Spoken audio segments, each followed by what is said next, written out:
Hey guys, and welcome back to the channel. Now this is something new. I've had a lot of people ask me how I edit my YouTube shorts and my TikToks. So today I'm going to show you how I do it using what I normally use is Premiere Pro, but I'm also going to show you how to do it on a free program called CapCut as well. This is something you are interested in. Don't forget to hit that notification bell, subscribe in, and also put a thumbs up on this video. But without further ado, let's jump into it. So here we are in the editing software called Premiere Pro. Now Premiere Pro is made by Adobe. So if you know Photoshop and Illustrator, this is their editing software, Premiere Pro, and you also have another one called After Effects. They're the four main ones that I use. So what I'm going to be doing, I'm going to be showing you how I do it. So I get my camera where it's at the left-hand side of the screen at the moment. I'll be placing it right on top of the TikTok and with the footage underneath.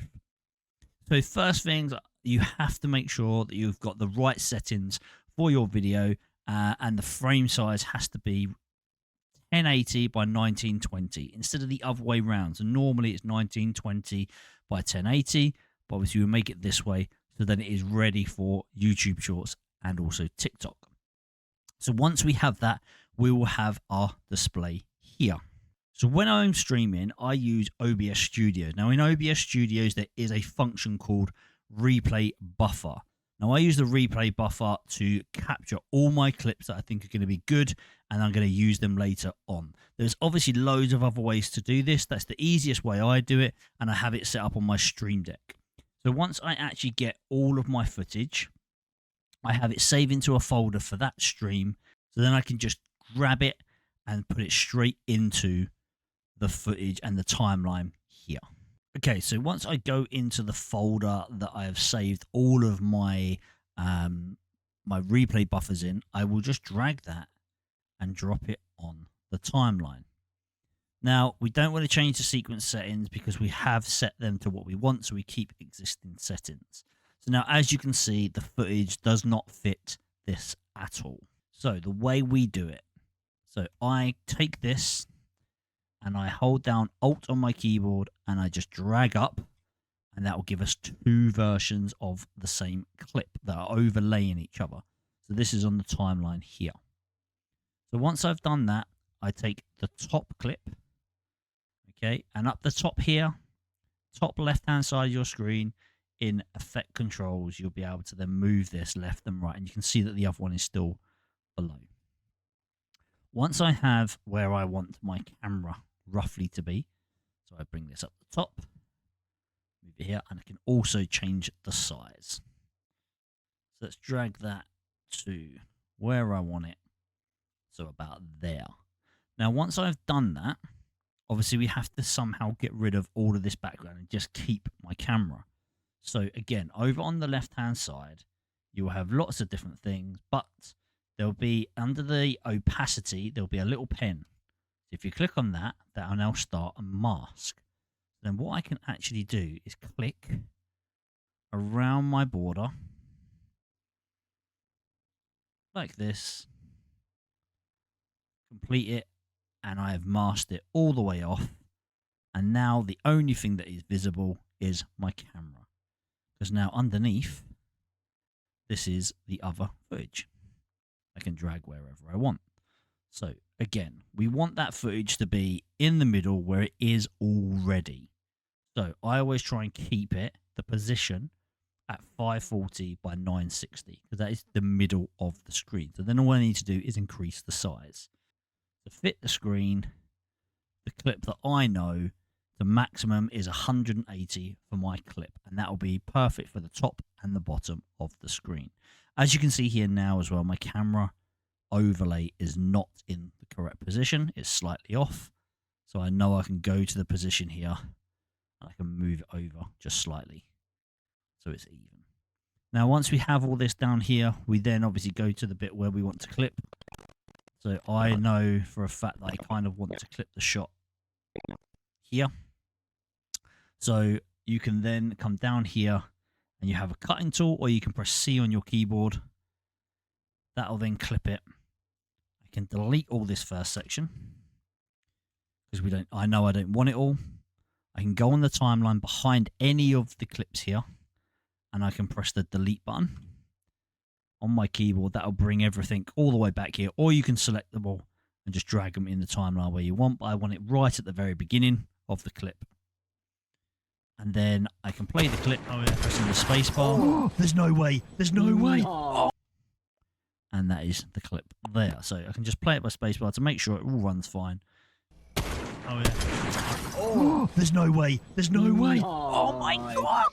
I was just above it. You were. There's no one coming.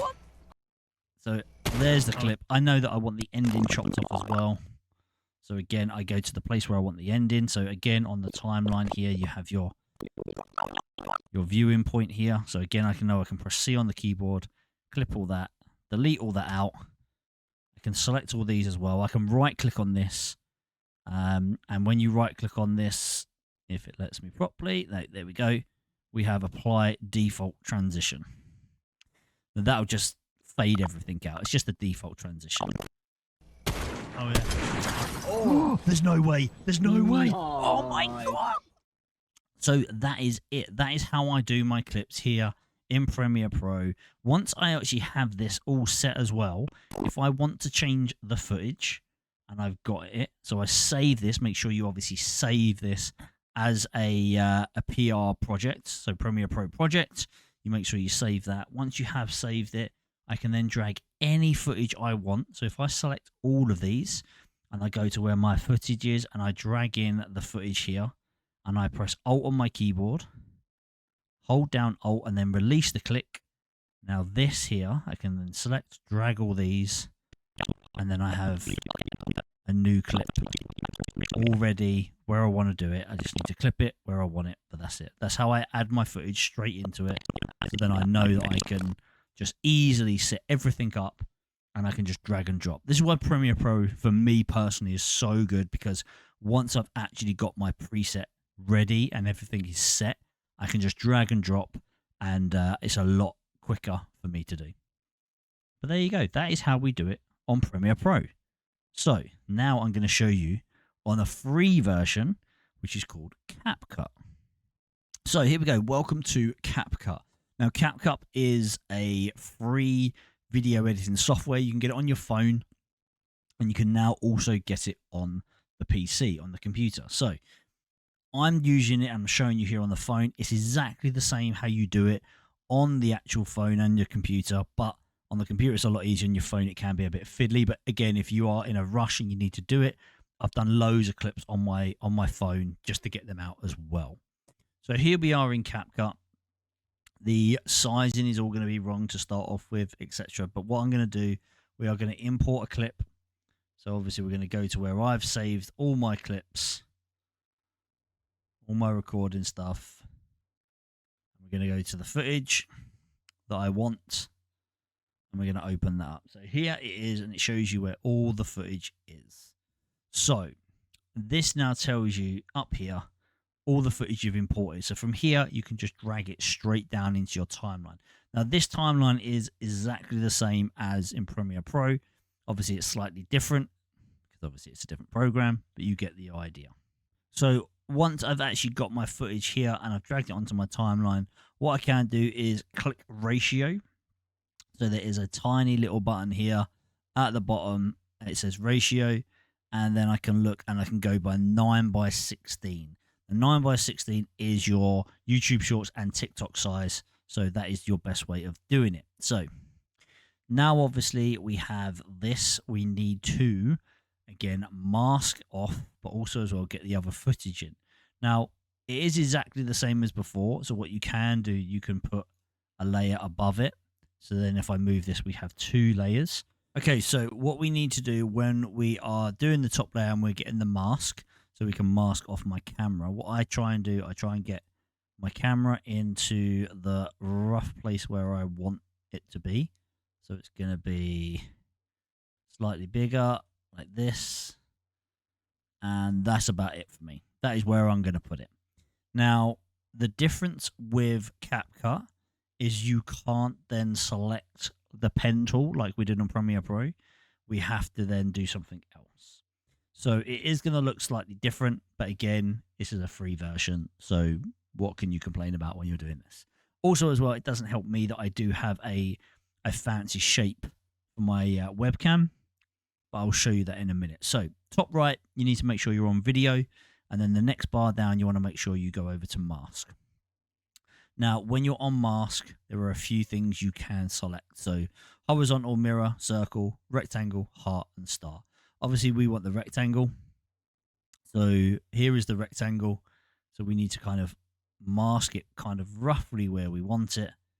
So here, and this does get a little bit fiddly, I'm not going to lie. But that there is a little bit bigger maybe. Snap into the top of the canvas slightly. So if it is, I hold down Control on my keyboard, and I can do fine adjustments by holding Control on the keyboard. And there we have it.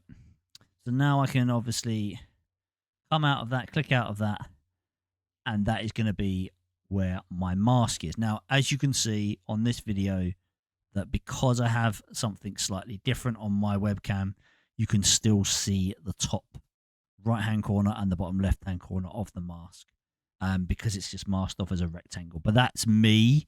That's my webcam. So I can't do anything with that. But it will still look absolutely fine. So now we click on the bottom layer. Again, this is on your timeline here. As you click on the bottom layer, you can then increase the size of this. It will snap into place. Here is the clip again. So we kind of want to roughly be about here. And the good thing about CapCut is what you can do, you can drag. So you click on the bottom here. It will turn the normal cursor into like 2 arrows and a little line. So you just drag that to where you want it on the timeline. Because it's already there, it will snap into place. We do that exactly the same with the bottom one. When it does that, it will snap back to the beginning, because that's where we kind of want it. So we just take the top layer and we drag it back all the way as well. So now they will be absolutely synced and matching, and then we can play back. There they are, swimming across.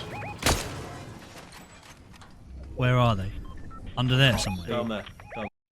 And that's exactly how you do it. So it's a really simple, as I say, it doesn't work very well for me because of my webcam. But then again, a lot of people can. The other way I could do it is I could take this mask. I could shrink this mask to here. And then I could do it that way. So then it is perfectly, perfectly rectangle. I can also probably just up that slightly so my top of my head's in it. That's it. So I could do it that way. So as I say, that this is a free program. But again, it's a really great way of doing it. And you can do it on the move really easy with this, because you can do it on your phone. So as I say, it is a bit kind of touchy on your phone because you're using your fingers. And if you've got fat fingers like me, then it's a lot harder. But yeah, this is the way I do it. If I'm out and about, I will use my phone. But Premiere Pro, once I've done my clips, I am always in Premiere Pro after my streams. I then get everything. I've already got a template set up so I can drag and drop. You can do it with this as well, I believe, but it's not as easy to just drag and drop stuff in. But with Premiere Pro, it's brilliant. There are so many other programs out there. DaVinci Resolve is another one. I've never used it. A lot of people say it's fantastic. But because I pay for Premiere Pro, because I pay for the Adobe suite, so I pay for all my Adobe products because I use them on a daily basis, I use Premiere Pro, and it's been fantastic for me. But yeah, that is it. That is how you do it, and that is how you do your YouTube and YouTube Shorts and TikToks. There's so much more I can tell you about that if you want to, of how to bring up text, how to make it auto transcribe for you, so then you have the fancy text pop up on screen as you are talking. There is so much you can do with these programs. So again, if this is something you want to see more of, I would be so happy to actually show people. As I say, this is slightly different to my normal videos, but yeah, I hope you enjoyed it. If you have, obviously make sure you put a thumbs up on this video. Don't forget to subscribe, hit that notification bell. But apart from that, hope you have a fantastic week, and we'll see you in the next video.